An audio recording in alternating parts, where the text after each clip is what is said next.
आज पूरे भारत से रिपोर्ट्स आप भी देख रहे हैं, आपके माध्यम से हम भी देख रहे हैं, कैसे किसान आक्रोशित है, सड़क पर है, परेशान है। आपने देखा कि जब प्रधानमंत्री विदेश गए वहां भी किसानों का विरोध का सामना उन्हें करना पड़ा। तो ये परिस्थिति क्यों पैदा हुई? आज क्या कारण है कि 10 महीने होने आए और आज भी किसानों के मुद्दे, उनकी मांगें वैसी की वैसी हैं। आज भी किसान सड़क पर है। बरसात, ठंड, गर्मी, 3 मौसम झेल चुका है और अभी भी सड़क पर है। कुछ आत्मचिंतन सरकार को करना आवश्यक है। क्यों ठगा हुआ महसूस करता है? आपने किसान की जो मार किसान की रीढ़ की हड्डी पर की, पहले तो आप डीजल की कीमत देखिए, डीएपी की कीमत देखिए। डीएपी की जो हमारे वक्त, यूपीए के वक्त जो 1075 रुपए में मिलता था बैग, आज 1900 रुपए में हो गया। 7 साल में लगभग दोगुना। आप में से काफी लोग कृषि पृष्ठभूमि से हैं। एनपीकेएस जो उस वक्त 1175 में मिलता था, आज 1775 का। पोटैश, सुपर फर्टिलाइजर, किसी को उठाकर देख लीजिए आप, या तो आपने उसकी कीमत दुगनी कर दी या बढ़ा दी। और कृषि पर जिस तरह से टैक्स लगाया, खाद पर जीएसटी लगाया, कृषि उपकरणों पर 12 से 18% जो आपने जीएसटी लगाया, डीजल पे कम से कम 22 रुपए आपने अतिरिक्त एक्साइज ड्यूटी का भार, वो सब, उसका खामियाजा किसको देना पड़ रहा है? किसान पर वो चोट हो रही है। जैसे कि इस सब से उसको चोट नहीं लगी हो, आपने फिर ये 3 काले कानून और लिया बिना किसी से चर्चा किए। इतने यूनियन है, किसान यूनियन है, किसी से आपने चर्चा करना उचित नहीं समझा। संसद का अपमान करते हुए आपने जिस तरह से ये काले कानून पास किए, कहीं लोकतंत्र का छलावा भी नहीं दिख रहा था कि कहीं लोकतंत्र है संसद में उस वक्त। तो ये परिस्थिति क्यों आ रही है कि आज आपको और इस देश को, जो कि लोकतंत्र की जननी है, उसको लोकतंत्र पे बाहर से भाषण सुनने पड़ते हैं तो अच्छा नहीं लगता, पीड़ा होती। आपने 22 जनवरी को कहा था किसानों को कि एक phone call, I am 1 phone call away. कहां है वो फोन कॉल? उसके बाद आपने कोई कसर नहीं छोड़ी, किसानों को देश का दुश्मन करार कर दिया, किसानों को अपना भी दुश्मन मान लिया। उनसे बात करने को आप तैयार नहीं, उनका, जिसको अंग्रेजी में कहते हैं कैरेक्टर असैसिनेशन, करने में कोई आपने कसर नहीं छोड़ी। इसमें क्या गुरूर है, घमंड है, मजबूरी है? आपके उद्योगपति मित्रों के सामने आप नतमस्तक हैं, वो आपको ब्लैकमेल कर रहे हैं। कारण क्या है कि आप आज किसानों से बात करने की भी हिम्मत नहीं जुटा पा रहे, समय नहीं निकाल पा रहे, और ये देश का नुकसान हो रहा है। कोई किसान का तो नुकसान है ही है। जिस देश की इतनी बड़ी आबादी कृषि पर आधारित हो, उस देश का किसान अगर आक्रोशित है, 10 महीने से आक्रोशित है, तो उस देश की सरकार को तो जेटलैग छोड़िए, नींद आनी ही नहीं चाहिए। हवाई जहाज में हो या हवाई जहाज के बाहर हो, नींद नहीं आनी चाहिए उस प्रधानमंत्री को। तो ये नए नए आप नारे लगा देंगे, आप नई नई घोषणाएं कर देंगे, फिर हर जगह आपको अपनी तस्वीर खिंचवा के, मन की बात करके बार बार बोलेंगे प्रधानमंत्री कृषि बीमा योजना। क्या हुआ जी कृषि बीमा योजना? पिछले 7 साल में कृषि बीमा योजना में निजी कंपनियों को 25,000 करोड़ का आपने लाभ पहुंचाया, ये नहीं बताएंगे। कोई मूर्ख नहीं है किसान कि अपना घर, खेत, खलिहान छोड़कर सड़क पर बैठा है, 10 महीने से परिवार छोड़कर बैठा है। आपको खुद सोचना चाहिए। आप प्रधानमंत्री हैं देश के। इलेक्शन में आप यहां वहां ध्यान बटा देंगे, किसी तरीके से वोट लेने की चेष्टा करेंगे, लेकिन आपका भी एक जमीर होगा, आपकी भी अंदर एक आवाज होगी, आपका भी दिल आपको याद दिलाता होगा कि आपका क्या राजधर्म है। आज हम लोग बड़े दुखी मन से आपके सामने यहां खड़े हुए हैं। हम सबका फर्ज बनता है इस देश के नागरिकों का कि किसानों को समर्थन दें, उनको हम अकेला नहीं छोड़ सकते। सरकार झुकेगी अगर हम सब मिलकर किसानों का साथ देंगे तो। वो किसी राजनीतिक दल के हो न हो, हम लोग सबको मिलकर आज किसानों के साथ खड़ा होना पड़ेगा, नहीं तो इस देश का भविष्य अंधकारमय हो गया।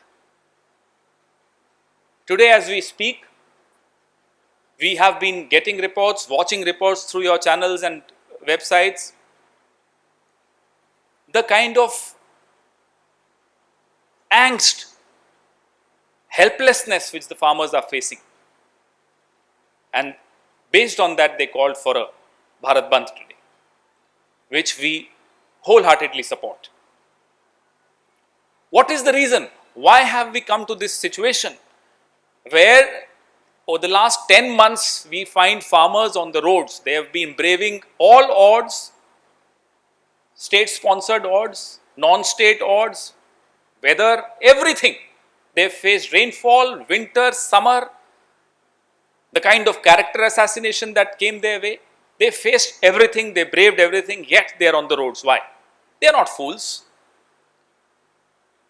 They understand what they are losing today.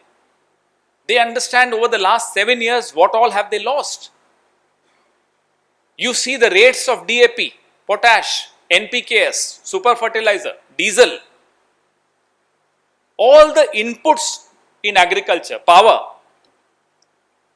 See how much have they lost. For the first time in 73 years, there is a tax on agriculture. There is a tax, the GST on khad, on fertilizer. On agri equipment, there is a GST from 12% to 18%. As if this was not enough, this government, without the due process of consultation with stakeholders, went ahead and bulldozed all democratic norms, bulldozed all parliamentary practices, and brought these 3 black laws which the farmers are protesting, and we are absolutely supporting them in their demands. They stand to lose. You, on 22nd January, made a loud announcement, and when the Prime Minister says something, people do try and take it seriously. Even this Prime Minister, people took him seriously for a bit. When this Prime Minister comes and tells you that I am a phone call away, the solution is a phone call away. This was 22nd January 2021.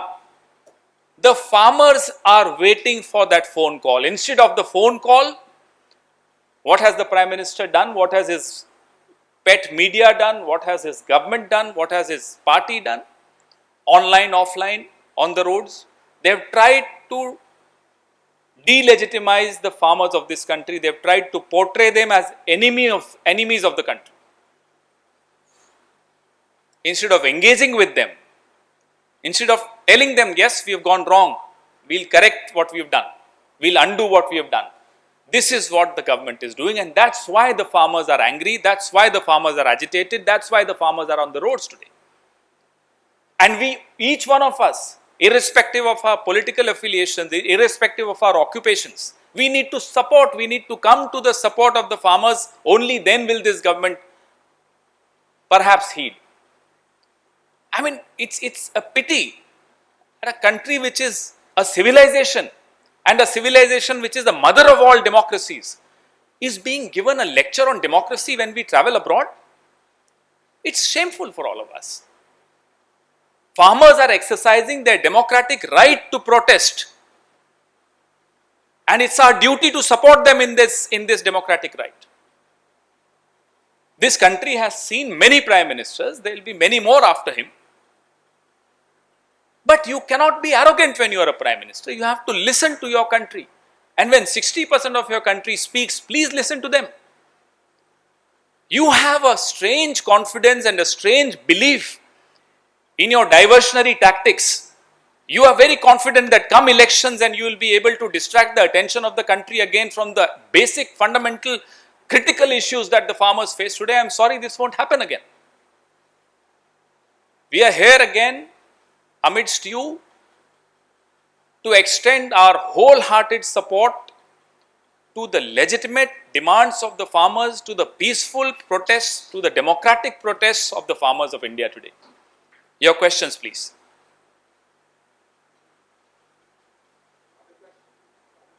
पहले इसी पे रखते हैं, then we can.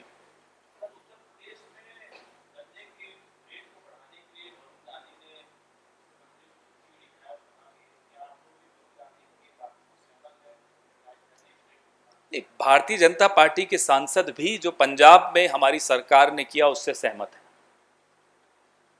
Input cost क्या है गन्ने का और आपने कितना बढ़ाया है, आप वो तुलना कर दीजिए, आपको समझ में आ जाएगा जवाब।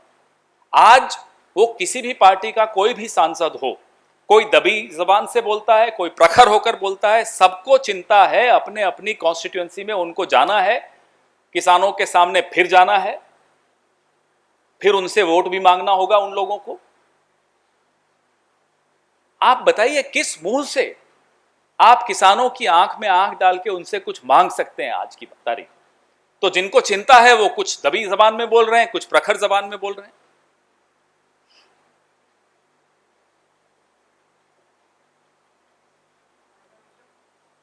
हाँ प्रणव जी, अन्य विषय।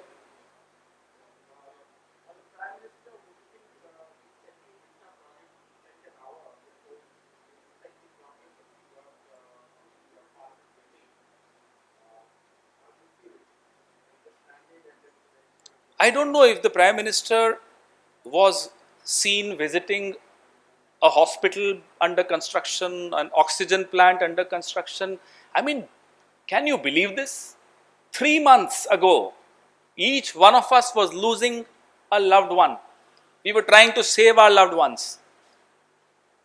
And today the Prime Minister goes to visit a 20-30,000 crore Central Vista project, the timing of which in any case is hugely questionable.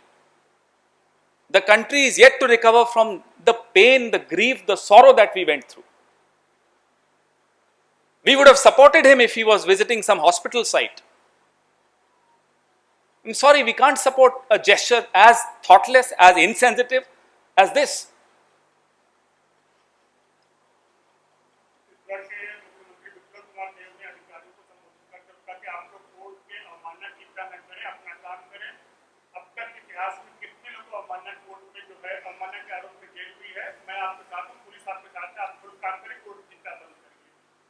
ये आत्मविश्वास कहाँ से आ रहा है? दिल्ली से आ रहा है, मुख्यमंत्री प्रधानमंत्री से आ रहा है, गृह मंत्री से आ रहा है, उनसे पूछिए।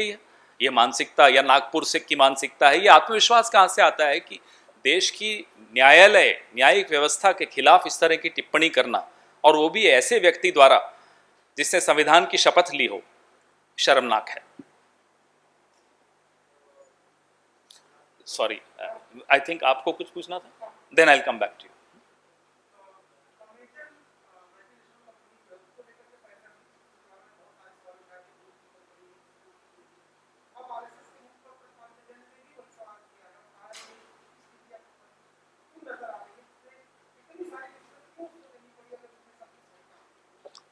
आरएसएस कहे या न कहे, उनकी आपस में ये जुगलबंदी या नूरा कुश्ती, जो भी कहना चाहे, वो चलती रहती है। भारतीय किसान संघ ने कितना किसानों के इस आंदोलन में क्या उसकी भूमिका रही, वो हर किसान ने देखा और आंखें खुल गई हैं उनकी। तो आरएसएस पर मैं कोई टिप्पणी नहीं करूंगा।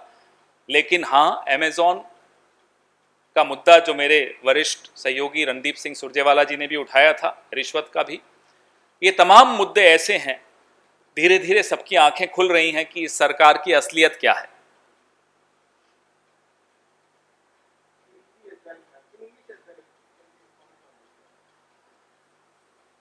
What the RSS says about Amazon is irrelevant because there is a duet going on between the RSS and BJP. We've seen that duet. They stand exposed in the farmers' agitation. We've seen the dubious role played by the Bharatiya Kisan Sangh. They have not for one day come to the support of the farmers who've been on the roads for the last 10 months.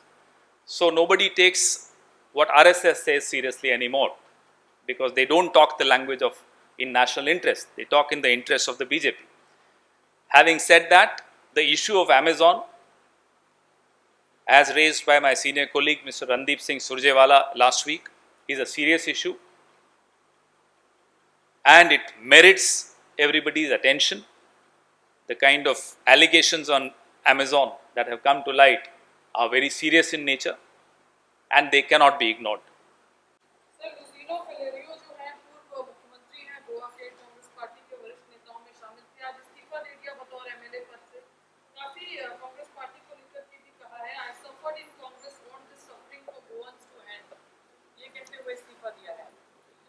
इतने साल सफ़र नहीं किया आप बोल रहे हैं, तो खैर वो छोड़िए।